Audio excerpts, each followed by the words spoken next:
ಸರ್ಕಾರಿ ಶಾಲೆಗಳು ಮಾಡಿರೋದು ತುಂಬ ನನಗೆ ಹೆಮ್ಮೆ ಅನಿಸುತ್ತೆ. ಒಟ್ಟಾರೆಯಾಗಿ ಹೇಳಬೇಕು ಉಡುಪಿ ಜಿಲ್ಲೆಯಾದ್ಯಂತ ಸ್ವತಂತ್ರ ದಿನಾಚೋತ್ಸವದ ಒಂದು ಸಂತೋಷ ಖುಷಿ ಭಾಳಷ್ಟು ಕಾಣಿಸ್ತದೆ. ಈಗ SIT ತನಿಖೆ ಕೊಟ್ಟಿದ್ದೀರಿ ಧರ್ಮಸ್ಥಳ. ನಿನ್ನೆ DCM ಅವರು ಭಾರಿ ಸಂಖ್ಯೆ ಅಂತ ಈಗ ನೀವೇ SIT ಒಬ್ಬೊಬ್ಬರೇ ಒಂದೊಂದು ದಿವಸ ನಿಮ್ಮ ಮಂತ್ರಿಗಳು ಹೇಳ್ತಾ ಇದ್ದಾರೆ. ಯಾರು ಸದ್ಯ ಅಂತ ಎಂತ ವಿಷಯ ನಿಮ್ಮ ಒಂದು ನಿಲುವು ಸರ್ಕಾರ? DCM ಅವರ ಸ್ಟೇಟ್ ಮೀಟಿಂಗ್ಗೆ ಕೂಡ ನಾನು ಜಿಲ್ಲಾ ಪ್ರವಾಸದಲ್ಲಿರೋದ್ರಿಂದ ನಾನು ಕೂಡ ಆದರೆ ಒಂದು ಮಾತನ್ನು ಅತ್ಯಂತ ಸ್ಪಷ್ಟವಾಗಿ ಹೇಳಲಿಕ್ಕೆ ಬಯಸ್ತೇನೆ. ನಾವೆಲ್ಲರೂ ಧರ್ಮಸ್ಥಳ ಮಂಜುನಾಥನ ಬಹಳಷ್ಟು ನಾವು ಪಾಲಿಸ್ತೀವಿ, ನಡ್ಕೊಳ್ತೀವಿ. ಅದರಲ್ಲೂ ವಿಶೇಷವಾಗಿ ವೀರೇಂದ್ರ ಹೆಗ್ಗಡೆಜಿಯವರ ಮತ್ತು ಅವರ ಯಾರ್ಯಾರು ಧರ್ಮಸ್ಥಳ ಸಂಘ ಮಾಡಿಕೊಂಡು ಕೆಲಸ ಮಾಡೋದಾಗಲಿ ಅಥವಾ ಸಾಮಾಜಿಕ ಬದ್ಧತೆ ಕಾಳಜಿಯನ್ನು ಇಟ್ಕೊಂಡು ಅನೇಕ ಸಾಮಾಜಿಕ ಕೆಲಸಗಳನ್ನು ಮಾಡ್ತಾ ಇದ್ದಾರೆ. ಅದರಲ್ಲೂ ಮಹಾಪ್ರಸಾದ ಅಂತ ಒಂದು ಅನ್ನದಾಸೋಹವನ್ನು ಮಾಡ್ತಿದ್ದಾರೆ. ನಿಜವಾಗ್ಲೂ ಅದೆಲ್ಲ ನಮಗೆ ಆದರ್ಶ. ನಾನು ಇಷ್ಟನ್ನೇ ಮಾತಾಡ್ತೀನಿ ಹೊರತಾಗಿ SIT ತನಿಖೆ ನಡೀತಾ ಇದೆ. ಇದು ಷಡ್ಯಂತ್ರ ಅದೆಲ್ಲ ನಮ್ಮ DCM ಅವರಿಗೆ ಚೆನ್ನಾಗಿದೆ. ಮತ್ತು ಅವರ ಒಂದು ಏನು DCM ಅವರು ಏನು ಸೆಂಟೆನ್ಸ್ ಹೇಳಿದ್ದಾರೆ, ಒಂದು ವ್ಯಾಖ್ಯಾನ ಮಾಡಿದ್ದಾರೆ, ಅದಕ್ಕೆ ನಾನು ಕೂಡ ಧ್ವನಿಗೂಡಿಸ್ತೀನಿ ಅಂತ ಹೇಳ್ತೀನಿ. ನಾನು ಒಂದೇ ಸೆಂಟೆನ್ಸ್ನಲ್ಲಿ ಹೇಳಿದೆ, ನಮ್ಮ DCM ಅವರು ಹೇಳಿರುವ ವಾಕ್ಯಗೆ ನಾನು ಧ್ವನಿಯನ್ನು ಕೂಡಿಸ್ತೀನಿ. ಗುಂಡೂರಾವ್ ಅವರು ಕೂಡ ಹೇಳಿದ್ದಾರೆ, ಅವರು ಕೂಡ ಷಡ್ಯಂತ್ರ ಈಗ ಅಪಪ್ರಚಾರ ನಡೀತಾ ಇದೆ. ಅದು ಏನು ಷಡ್ಯಂತ್ರ ಇದು BJP ಅವ್ರಿಗೆಲ್ಲ ಅಷ್ಟೇ ಮಿನಿಸ್ಟ್ರು, ಯಾಕಂದರೆ ಭಾಳಷ್ಟು ಡೀಪ್ ರೂಟೆಡ್ ಆಗಿ ಇದು ತನಿಖೆ ಆಗ್ತಾ ಇರೋದ್ರಿಂದ ಹೋಮ್ ಮಿನಿಸ್ಟ್ರಿಗೆ ಇದ್ರ ಬಗ್ಗೆ. ಸೊ ನಾವು ಅರ್ಧಂಬರ್ಧ ತಿಳ್ಕೊಂಡು ಮಾತಾಡೋದು ಜವಾಬ್ದಾರಿಯುತ ಸ್ಥಾನದಲ್ಲಿ ಇಟ್ಕೊಂಡು ತಪ್ಪಾಗುತ್ತೆ. ಬಟ್ ನಮ್ಮ DCM ಅವರು ನಿನ್ನೆ ಸದನದ ಒಳಗೆ ಸದನದ ಹೊರಗೆ ಏನು ಪ್ರತಿಕ್ರಿಯೆಯನ್ನು ಕೊಟ್ಟಿದ್ದಾರೆ, ಧರ್ಮಸ್ಥಳದ ಮಹಾಭಕ್ತರು ನಾವೆಲ್ಲರೂ ಅಂತ ಏನು ಹೇಳಿದ್ದಾರೆ, ಅವರು ಷಡ್ಯಂತ್ರದ ಬಗ್ಗೆ ಹೇಳಿದ್ದಾರೆ, ಅದಕ್ಕೆ ಧ್ವನಿಯಾಗಿ ಅದಕ್ಕೆ ಸಹಕಾರವಾಗಿ ನಾನು ಇರ್ತೀನಿ ಅಂತ ಅಲ್ಲ, ಸರ್ಕಾರವೇ ಒಂದು ಕೊಟ್ಟಿರುವಾಗ SITಗೆ ತನಿಖೆ ಕೊಟ್ಟಿರುವಾಗ ಈಗ ಷಡ್ಯಂತ್ರ ಅಂತ ಎಲ್ಲೋ ಇದಕ್ಕೆ ಒಂದು ಫುಲ್ ಸ್ಟಾಪ್ ಇಡಬೇಕು. ಕೂಗು ಪರವಾಗಿ ವಿರೋಧವಾಗಿ ಹೇಳ್ತಾರೆ. ಎಟ್ಲೀಸ್ಟ್ ಅದೇನು ಷಡ್ಯಂತ್ರ ಮಾಡ್ತಾ ಇದ್ದಾರಲ್ಲ ಅವ್ರಿಗೆ ಇದರಲ್ಲಿ ಏನೂ ಇಲ್ಲ, ಇದೆಲ್ಲ ಬೋಗಸ್ಸು, ಇದು ನಿಜವಾಗ್ಲೂ ಷಡ್ಯಂತ್ರ ಅನ್ನೋದಾದರೂ ಗೊತ್ತಾಗಬೇಕಲ್ಲ, ಜನಸಾಮಾನ್ಯರ ಎದುರುಗಡೆ ಸತ್ಯಾಂಶ ಬರಬೇಕಲ್ಲ. ಸೊ ತನಿಖೆಯಿಂದ ಅದೇನು ಬರುತ್ತೋ ನಮ್ಮ ಹೋಮ್ ಮಿನಿಸ್ಟರ್. ಮೇಡಮ್, ಆದರೆ ಇದು ಧರ್ಮಸ್ಥಳ ಹೆಗ್ಡೆಯವರ ವಿರುದ್ಧ ಅಲ್ಲ, ದೇವಸ್ಥಾನದ ವಿರುದ್ಧ ಅಲ್ಲ, ಅಲ್ಲಿ ನಡೆದಿರುವಂಥ ಕೆಲವು ಕೃತ್ಯಗಳ ಬಗ್ಗೆ ಈಗ ತನಿಖೆ ನಡೀತಾ ಇರೋದು. ಯಾರೂ ಸಹ ಧರ್ಮಸ್ಥಳ ದೇವಸ್ಥಾನವನ್ನು ಕ್ಷೇತ್ರವನ್ನು ಉಲ್ಲೇಖಿಸ್ತಾನೇ ಇಲ್ಲ. ಆದರೂ ಬರೇ ಸರ್ಕಾರ ಸೋಷಿಯಲ್ ಮೀಡಿಯಾದಲ್ಲಿ ನೋಡಿದ್ರೆ ದೇವಸ್ಥಾನವನ್ನು ಮತ್ತು ಧರ್ಮಾಧಿಕಾರಿಗಳ ವಿರುದ್ಧವಾಗಿಯೇ ಪ್ರಚೋದನಕಾರಿಯಾದಂಥ ಸ್ಟೇಟ್ಮೆಂಟ್ಗಳು ಬಹಳಷ್ಟು ಬರ್ತಾ ಇದ್ದಾವೆ. ತಾವು ಎಲ್ಲ ಕೂಡ ಮಾಧ್ಯಮದವರು ಸ್ಟೇಟ್ಮೆಂಟ್ಗಳನ್ನು ಸೋಷಿಯಲ್ ಮೀಡಿಯಾದಲ್ಲಿ ನೋಡಿದ್ದೀರ. ಭಾಳಷ್ಟು ಸೂಕ್ಷ್ಮವಾದಂಥ ವಿಚಾರ. ಸೌಜನ್ಯಗೆ ನ್ಯಾಯ ಕೊಡಿಸೋದು ನಾನು ಒಬ್ಬ ಮಹಿಳೆಯಾಗಿ, ಆಮೇಲೆ ನಾವು ರಾಜಕಾರಣಿ, ಆಮೇಲೆ ಮಂತ್ರಿ, ಒಬ್ಬ ಮಹಿಳೆಯಾಗಿ ಒಂದು ಮಗಳಿಗೆ ನಾವು ನ್ಯಾಯ ಸಿಗಬೇಕು ಅನ್ನುವಂಥದ್ದು ಎಲ್ಲರ ಮನಸ್ಸಿನ ಒಂದು ಕೂಗು. ಅದರ ಬಗ್ಗೆ ಎರಡು ಮಾತಿಲ್ಲ. ಅವಳಿಗೆ ನಿಜವಾಗ್ಲೂ ಅನ್ಯಾಯ ಆಗಿತ್ತು, ಅದನ್ನು ಸರಿಪಡಿಸಬೇಕು, ಅದಕ್ಕೆ ನ್ಯಾಯ ಕೊಡಬೇಕನ್ನುವಂಥ ವಾದದಲ್ಲಿ ನಾನು ಕೂಡ ಅದರಲ್ಲಿ ನಿಂತಿದ್ದೀನಿ. ಬಟ್ ನಾನು ಒಂದು ಮಾತನ್ನು ಹೇಳ್ತೀನಿ, ನೀವೇ ಮಾಧ್ಯಮದಲ್ಲಿ ಕಳೆದ 20 ದಿನದಿಂದ ಇದೇನು ಶುರು ಆಗಿದೆ, SIT ಏನು ತನಿಖೆ ಶುರು ಆಗಿದೆ, ಅವತ್ತಿನಿಂದ ಇವತ್ತಿನವರೆಗೆ ಹಿಂದಿನ ಎಪಿಸೋಡು ಈಗಿನ ಎಪಿಸೋಡ್ಗೆ ಇರುವಂಥ ವ್ಯತ್ಯಾಸವನ್ನು ತಾವೇನು, ಅದ್ಯಾರೋ ಮುಸುಕದಾರಿ, ಅದ್ಯಾರೋ ಅನಾಮಿಕ ಬಂದು ಇವತ್ತು ಇಲ್ಲಿ ತೋರಿಸ್ತಾನೆ, ನಾಳೆ ಅಲ್ಲಿ ತೋರಿಸ್ತಾನೆ, ಮತ್ತೊಂದು ತೋರಿಸ್ತಾನೆ, ಮಗದೊಂದು ತೋರಿಸ್ತಾನೆ. ಇದಕ್ಕೆ ಒಂದು ಫುಲ್ ಸ್ಟಾಪ್ ಇರಬೇಕು ಅಂತ SIT ಆಗಿದೆ. ಬಟ್ ನಾನು ಕೂಡ ತಮ್ಮ ಮುಖಾಂತರ ನನ್ನ ಹೋಮ್ ಮಿನಿಸ್ಟರ್ ಅವ್ರಿಗೆ, ಮಾನ್ಯ ಮುಖ್ಯಮಂತ್ರಿಗಳು ಇದು ಆದಷ್ಟು ಬೇಗ ಮುಕ್ತಾಯಗೊಳಿಸುತ್ತೆ. ಮೇಡಮ್, ಈಗ ನಮ್ಮ ಜಿಲ್ಲೆಯಲ್ಲಿ 9/11 ಸಮಸ್ಯೆ ತುಂಬ ತೀವ್ರವಾಗಿದೆ. ಯಾರಿಗೂ ಹಕ್ಕುಬದ್ಧದಿಂದ ಇದು ಅನುಮತಿ ಸಿಗ್ತಾ ಇಲ್ಲ, ಮನೆ ಕಟ್ಟಲಿಕ್ಕೆಲ್ಲ ತುಂಬ ಸಮಸ್ಯೆ ಆಗ್ತಿದೆ. ಅದ್ರ ಬಗ್ಗೆ ಏನು ಕ್ರಮ ತಗೊಂಡಿದೆ? ಜಿಲ್ಲೆಗೆ ಕೃಷ್ಣ ಬೈರೇಗೌಡರು ಬಂದು ಭೇಟಿ ಕೊಟ್ಟಂಥ ಸಂದರ್ಭದಲ್ಲಿ ಸಮಸ್ಯೆ ಬಗ್ಗೆ ನಾವು ಅವರು ಕೂಡ ಕೂಲಂಕಷವಾಗಿ ಚರ್ಚೆಯನ್ನು ಮಾಡಿದ್ದಾರೆ.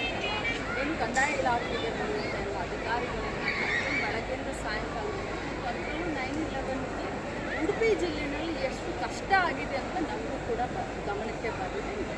ಅದು ಆದಷ್ಟು ಬೇಗ ಬಗೆಹರಿಸಲಿಕ್ಕೆ ಇದೊಂದು ಸ್ಪೆಷಲ್ ಝೋನ್ ಅಂತ ಕನ್ಸಿಡರ್ ಮಾಡಿ ಅಂತ ನಾವು ಹೇಳ್ತಾ ಇದ್ದೀವಿ.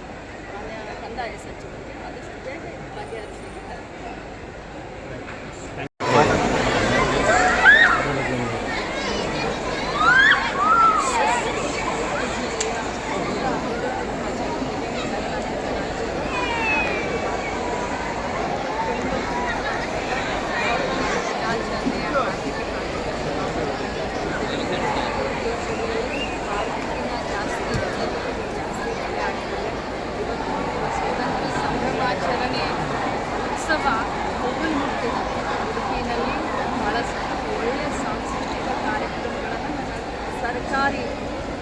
ಶಾಲೆಗಳು ಮಾಡಿರೋದು ತುಂಬ ನನಗೆ ಹೆಮ್ಮೆ ಅನಿಸುತ್ತೆ.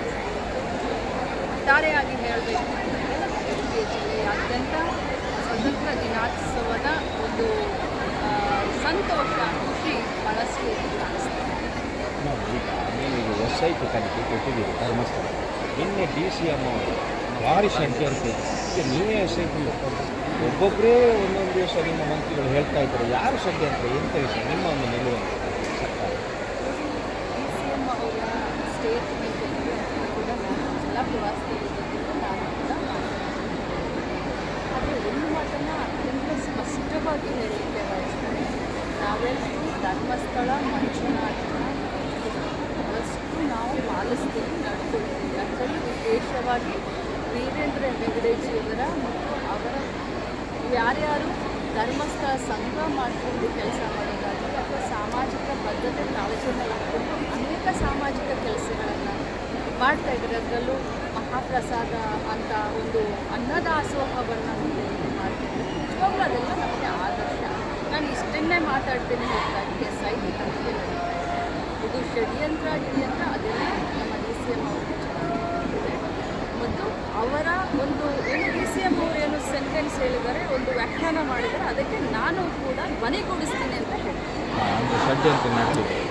ನಾನು ಒಂದೇ ಸೆಂಟೆನ್ಸ್ನಲ್ಲಿ ಹೇಳಿದೆ, ನಮ್ಮ DCM ಅವರು ಹೇಳಿರುವ ವಾಕ್ಯಗೆ ನಾನು ಧ್ವನಿಯನ್ನು ಕೂಡಿಸ್ತೀನಿ. ಗುಂಡೂರಾವ್ ಅವರು ಕೂಡ ಹೇಳಿದ್ದಾರೆ, ಅವರು ಕೂಡ ಷಡ್ಯಂತ್ರ ಈಗ ಅಪಪ್ರಚಾರ ನಡೀತಾ ಇದೆ. ಅದು ಏನು ಷಡ್ಯಂತ್ರ ಇದು BJP ಅವ್ರಿಗೆಲ್ಲ ಹೋಮ್ ಅಷ್ಟೇ. ಮಿನಿಸ್ಟ್ರು ಯಾಕಂದರೆ ಭಾಳಷ್ಟು ಡೀಪ್ ರೂಟೆಡ್ ಆಗಿ ಇದು ತನಿಖೆ ಆಗ್ತಾ ಇರೋದ್ರಿಂದ ಹೋಮ್ ಮಿನಿಸ್ಟ್ರಿಗೆ ಇದ್ರ ಬಗ್ಗೆ ಸೊ ನಾವು ಅರ್ಧಂಬರ್ಧ ತಿಳ್ಕೊಂಡು ಮಾತಾಡೋದು ಜವಾಬ್ದಾರಿಯುತ ಸ್ಥಾನದಲ್ಲಿ ಇಟ್ಕೊಂಡು ತಪ್ಪಾಗುತ್ತೆ. ಬಟ್ ನಮ್ಮ DCM ಅವರು ನಿನ್ನೆ ಸದನದ ಒಳಗೆ ಸದನದ ಹೊರಗೆ ಏನು ಪ್ರತಿಕ್ರಿಯೆಯನ್ನು ಕೊಟ್ಟಿದ್ದಾರೆ, ಧರ್ಮಸ್ಥಳದ ಮಹಾಭಕ್ತರು ನಾವೆಲ್ಲರೂ ಅಂತ ಏನು ಹೇಳಿದ್ದಾರೆ, ಅವರು ಷಡ್ಯಂತ್ರದ ಬಗ್ಗೆ ಹೇಳಿದ್ದಾರೆ, ಅದಕ್ಕೆ ಧ್ವನಿಯಾಗಿ ಅದಕ್ಕೆ ಸಹಕಾರವಾಗಿ ನಾನು ಇರ್ತೀನಿ ಅಂತ ಅಲ್ಲ, ಸರ್ಕಾರವೇ ಒಂದು ಕೊಟ್ಟಿರುವಾಗ SITಗೆ ತನಿಖೆ ಕೊಟ್ಟಿರುವಾಗ ಈಗ ಷಡ್ಯಂತ್ರ ಅಂತ ಎಲ್ಲೋ ಇದಕ್ಕೆ ಒಂದು ಫುಲ್ ಸ್ಟಾಪ್ ಇಡಬೇಕು. ಕೂಗು ಪರವಾಗಿ ವಿರೋಧವಾಗಿ ಹೇಳ್ತಾರೆ. ಎಟ್ಲೀಸ್ಟ್ ಅದೇನು ಷಡ್ಯಂತ್ರ ಮಾಡ್ತಾ ಇದ್ದಾರಲ್ಲ ಅವ್ರಿಗೆ ಇದರಲ್ಲಿ ಏನೂ ಇಲ್ಲ, ಇದೆಲ್ಲ ಬೋಗಸ್ಸು, ಇದು ನಿಜವಾಗ್ಲೂ ಷಡ್ಯಂತ್ರ ಅನ್ನೋದಾದರೂ ಗೊತ್ತಾಗಬೇಕಲ್ಲ, ಜನಸಾಮಾನ್ಯರ ಎದುರುಗಡೆ ಸತ್ಯಾಂಶ ಬರಬೇಕಲ್ಲ. ಸೊ ತನಿಖೆಯಿಂದ ಅದೇನು ಬರುತ್ತೋ ನಮ್ಮ ಹೋಮ್ ಮಿನಿಸ್ಟರ್ ಆದರೆ ಮೇಡಮ್, ಆದರೆ ಇದು ಧರ್ಮಸ್ಥಳ ಹೆಗ್ಡೆಯವರ ವಿರುದ್ಧ ಅಲ್ಲ, ದೇವಸ್ಥಾನದ ವಿರುದ್ಧ ಅಲ್ಲ, ಅಲ್ಲಿ ನಡೆದಿರುವಂಥ ಕೆಲವು ಕೃತ್ಯಗಳ ಬಗ್ಗೆ ಈಗ ತನಿಖೆ ನಡೀತಾ ಇರೋದು. ಯಾರೂ ಸಹ ಧರ್ಮಸ್ಥಳ ದೇವಸ್ಥಾನವನ್ನು ಕ್ಷೇತ್ರವನ್ನು ಉಲ್ಲೇಖಿಸ್ತಾನೇ ಇಲ್ಲ. ಆದರೂ ಬರೇ ಸರ್ಕಾರ ಸೋಷಿಯಲ್ ಮೀಡಿಯಾದಲ್ಲಿ ನೋಡಿದ್ರೆ ದೇವಸ್ಥಾನವನ್ನು ಮತ್ತು ಧರ್ಮಾಧಿಕಾರಿಗಳ ವಿರುದ್ಧವಾಗಿಯೇ ಪ್ರಚೋದನಕಾರಿಯಾದಂಥ ಸ್ಟೇಟ್ಮೆಂಟ್ಗಳು ಬಹಳಷ್ಟು ಬರ್ತಾ ಇದ್ದಾವೆ. ತಾವು ಎಲ್ಲ ಕೂಡ ಮಾಧ್ಯಮದವರು ಸ್ಟೇಟ್ಮೆಂಟ್ಗಳನ್ನು ಸೋಷಿಯಲ್ ಮೀಡಿಯಾದಲ್ಲಿ ನೋಡಿದ್ದೀರ. ಭಾಳಷ್ಟು ಸೂಕ್ಷ್ಮವಾದಂಥ ವಿಚಾರ. ಸೌಜನ್ಯಗೆ ನ್ಯಾಯ ಕೊಡಿಸೋದು ನಾನು ಒಬ್ಬ ಮಹಿಳೆಯಾಗಿ, ಆಮೇಲೆ ನಾವು ರಾಜಕಾರಣಿ, ಆಮೇಲೆ ಮಂತ್ರಿ, ಒಬ್ಬ ಮಹಿಳೆಯಾಗಿ ಒಂದು ಮಗಳಿಗೆ ನಾವು ನ್ಯಾಯ ಸಿಗಬೇಕು ಅನ್ನುವಂಥದ್ದು ಎಲ್ಲರ ಮನಸ್ಸಿನ ಒಂದು ಕೂಗು. ಅದರ ಬಗ್ಗೆ ಎರಡು ಮಾತಿಲ್ಲ. ಅವಳಿಗೆ ನಿಜವಾಗ್ಲೂ ಅನ್ಯಾಯ ಆಗಿತ್ತು, ಅದನ್ನು ಸರಿಪಡಿಸಬೇಕು, ಅದಕ್ಕೆ ನ್ಯಾಯ ಕೊಡಬೇಕನ್ನುವಂಥ ವಾದದಲ್ಲಿ ನಾನು ಕೂಡ ಅದರಲ್ಲಿ ನಿಂತಿದ್ದೀನಿ. ಬಟ್ ನಾನು ಒಂದು ಮಾತನ್ನು ಹೇಳ್ತೀನಿ, ನೀವೇ ಮಾಧ್ಯಮದಲ್ಲಿ ಕಳೆದ 20 ದಿನದಿಂದ ಇದೇನು ಶುರು ಆಗಿದೆ, SIT ಏನು ತನಿಖೆ ಶುರು ಆಗಿದೆ, ಅವತ್ತಿನಿಂದ ಇವತ್ತಿನವರೆಗೆ ಹಿಂದಿನ ಎಪಿಸೋಡು ಈಗಿನ ಎಪಿಸೋಡ್ಗೆ ಇರುವಂಥ ವ್ಯತ್ಯಾಸವನ್ನು ತಾವೇನು, ಅದ್ಯಾರೋ ಮುಸುಕದಾರಿ, ಅದ್ಯಾರೋ ಅನಾಮಿಕ ಬಂದು ಇವತ್ತು ಇಲ್ಲಿ ತೋರಿಸ್ತಾನೆ, ನಾಳೆ ಅಲ್ಲಿ ತೋರಿಸ್ತಾನೆ, ಮತ್ತೊಂದು ತೋರಿಸ್ತಾನೆ, ಮಗದೊಂದು ತೋರಿಸ್ತಾನೆ. ಇದಕ್ಕೆ ಒಂದು ಫುಲ್ ಸ್ಟಾಪ್ ಇರಬೇಕು ಅಂತ SIT ಆಗಿದೆ. ಬಟ್ ನಾನು ಕೂಡ ತಮ್ಮ ಮುಖಾಂತರ ನನ್ನ ಹೋಮ್ ಮಿನಿಸ್ಟರ್ ಅವ್ರಿಗೆ, ಮಾನ್ಯ ಮುಖ್ಯಮಂತ್ರಿಗಳು ಇದು ಆದಷ್ಟು ಬೇಗ ಮುಕ್ತಾಯಗೊಳಿಸುತ್ತೆ. ಮೇಡಮ್, ಈಗ ನಮ್ಮ ಜಿಲ್ಲೆಯಲ್ಲಿ 9/11 ಸಮಸ್ಯೆ ತುಂಬ ತೀವ್ರವಾಗಿದೆ. ಯಾರಿಗೂ ಹಕ್ಕುಬದ್ಧದಿಂದ ಇದು ಅನುಮತಿ ಸಿಗ್ತಾ ಇಲ್ಲ, ಮನೆ ಕಟ್ಟಲಿಕ್ಕೆಲ್ಲ ತುಂಬ ಸಮಸ್ಯೆ ಆಗ್ತಿದೆ. ಅದ್ರ ಬಗ್ಗೆ ಏನು ಕ್ರಮ ತಗೊಂಡಿದೆ? ಜಿಲ್ಲೆಗೆ ಕೃಷ್ಣ ಬೈರೇಗೌಡರು ಬಂದು ಭೇಟಿ ಕೊಟ್ಟಂಥ ಸಂದರ್ಭದಲ್ಲಿ ಸಮಸ್ಯೆ ಬಗ್ಗೆ ಅವರು ಕೂಡ ಕೂಲಂಕಷವಾಗಿ ಚರ್ಚೆಯನ್ನು ಮಾಡಿದ್ದಾರೆ. ಏನು ಕಂದಾಯ ಇಲಾಖೆಗೆ ಬರುವಂಥ ಎಲ್ಲ ಅಧಿಕಾರಿಗಳನ್ನು ಬೆಳಗ್ಗೆಯಿಂದ ಸಾಯಂಕಾಲದವರೆಗೂ, ಅದರಲ್ಲೂ 9/11ಗೆ ಉಡುಪಿ ಜಿಲ್ಲೆಯಲ್ಲಿ ಎಷ್ಟು ಕಷ್ಟ ಆಗಿದೆ ಅಂತ ನಮಗೂ ಕೂಡ ಗಮನಕ್ಕೆ ಬಂದಿದೆ. ಅದು ಆದಷ್ಟು ಬೇಗ ಬಗೆಹರಿಸಲಿಕ್ಕೆ ಇದೊಂದು ಸ್ಪೆಷಲ್ ಝೋನ್ ಅಂತ ಕನ್ಸಿಡರ್ ಮಾಡಿ ಅಂತ ನಾವು ಹೇಳ್ತಾ ಇದ್ದೀವಿ. ಮಾನ್ಯ ಕಂದಾಯ ಸಚಿವರಿಗೆ ಆದಷ್ಟು ಬೇಗ ಬಗೆಹರಿಸಲಿಕ್ಕೆ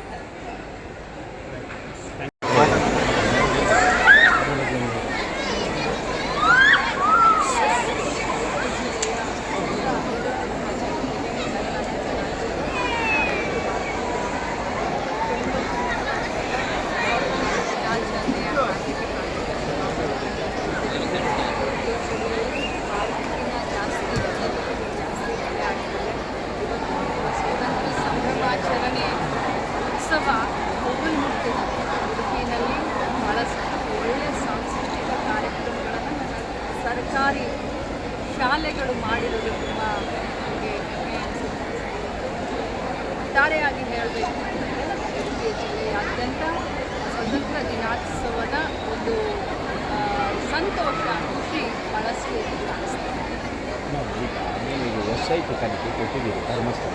ನಿನ್ನೆ DCM ಅವರು ಭಾರಿ ಸಂಖ್ಯೆ ಅಂತ ಈಗ ನೀವೇ SIT ಒಬ್ಬೊಬ್ಬರೇ ಒಂದೊಂದು ದಿವಸ ನಿಮ್ಮ ಮಂತ್ರಿಗಳು ಹೇಳ್ತಾ ಇದ್ದಾರೆ. ಯಾರು ಸಂಖ್ಯೆ ಅಂತ ಎಂತ ವಿಷಯ ನಿಮ್ಮ ಒಂದು ನಿಲುವನ್ನು ಸರ್ಕಾರ?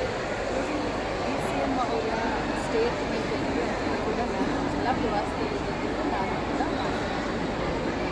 ಆದರೆ ಒಂದು ಮಾತನ್ನು ಅತ್ಯಂತ ಸ್ಪಷ್ಟವಾಗಿ ಹೇಳಲಿಕ್ಕೆ ಬಯಸ್ತೇನೆ. ನಾವೆಲ್ಲರೂ ಧರ್ಮಸ್ಥಳ ಮಂಜುನಾಥನ ಅಷ್ಟು ನಾವು ಪಾಲಿಸ್ತೀವಿ, ನಡ್ಕೊಳ್ತೀವಿ. ಅದರಲ್ಲೂ ವಿಶೇಷವಾಗಿ ವೀರೇಂದ್ರ ಹೆಗಡೆಜಿಯವರ ಮತ್ತು ಅವರ ಯಾರ್ಯಾರು ಧರ್ಮಸ್ಥಳ ಸಂಘ ಮಾಡಿಕೊಂಡು ಕೆಲಸ ಮಾಡೋದಾಗಲಿ ಅಥವಾ ಸಾಮಾಜಿಕ ಬದ್ಧತೆ ಕಾಳಜಿಯನ್ನು ಇಟ್ಕೊಂಡು ಅನೇಕ ಸಾಮಾಜಿಕ ಕೆಲಸಗಳನ್ನು ಮಾಡ್ತಾ ಇದ್ದಾರೆ. ಅದರಲ್ಲೂ ಮಹಾಪ್ರಸಾದ ಅಂತ ಒಂದು ಅನ್ನದಾಸೋಹವನ್ನು ಮಾಡ್ತಿದ್ದಾರೆ. ನಿಜವಾಗ್ಲೂ ಅದೆಲ್ಲ ನಮಗೆ ಆದರ್ಶ. ನಾನು ಇಷ್ಟನ್ನೇ ಮಾತಾಡ್ತೀನಿ ಹೊರತಾಗಿ SIT ತನಿಖೆ ನಡೀತಾ ಇದೆ. ಇದು ಷಡ್ಯಂತ್ರ ಅದೆಲ್ಲ ನಮ್ಮ DCM ಅವರಿಗೆ ಚೆನ್ನಾಗಿದೆ.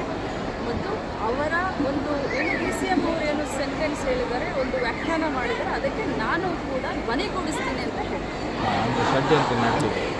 ನಾನು ಒಂದೇ ಸೆಂಟೆನ್ಸ್ನಲ್ಲಿ ಹೇಳಿದೆ, ನಮ್ಮ DCM ಅವರು ಹೇಳಿರುವ ವಾಕ್ಯಗೆ ನಾನು ಧ್ವನಿಯನ್ನು ಕೂಡಿಸ್ತೀನಿ. ಗುಂಡೂರಾವ್ ಅವರು ಕೂಡ ಹೇಳಿದ್ದಾರೆ, ಅವರು ಕೂಡ ಷಡ್ಯಂತ್ರ ಈಗ ಅಪಪ್ರಚಾರ ನಡೀತಾ ಇದೆ. ಅದು ಏನು ಷಡ್ಯಂತ್ರ ಇದು BJP ಅವ್ರಿಗೆಲ್ಲ ಹೋಮ್ ಅಷ್ಟೇ. ಮಿನಿಸ್ಟ್ರು ಯಾಕಂದರೆ ಭಾಳಷ್ಟು ಡೀಪ್ ರೂಟೆಡ್ ಆಗಿ ಇದು ತನಿಖೆ ಆಗ್ತಾ ಇರೋದ್ರಿಂದ ಹೋಮ್ ಮಿನಿಸ್ಟ್ರಿಗೆ ಇದ್ರ ಬಗ್ಗೆ ಸೊ ನಾವು ಅರ್ಧಂಬರ್ಧ ತಿಳ್ಕೊಂಡು ಮಾತಾಡೋದು ಜವಾಬ್ದಾರಿಯುತ ಸ್ಥಾನದಲ್ಲಿ ಇಟ್ಕೊಂಡು ತಪ್ಪಾಗುತ್ತೆ.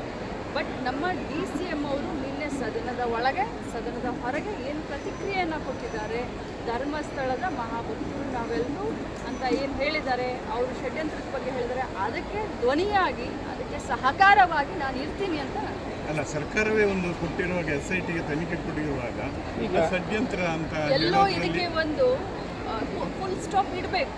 ಕೂಗು ಪರವಾಗಿ ವಿರೋಧವಾಗಿ ಹೇಳ್ತಾರೆ.